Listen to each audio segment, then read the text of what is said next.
how to fix TikTok live age restricted problem in your TikTok.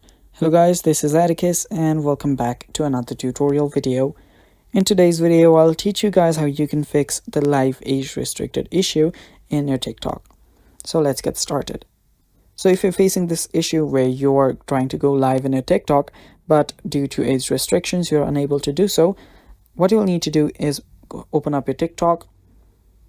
Make sure that you're logged in into your account, and after you've done that, head over to your profile on the bottom right corner. After you're there, tap on the three lines on the top right and then head over to settings and privacy. After you head over to settings and privacy, there you'll find the account button.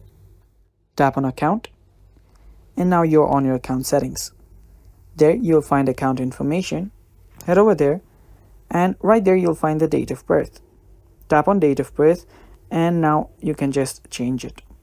Now change it so that your age meets the restricted the requirement criteria, and after you do that, you can tap on the save button and just change your date.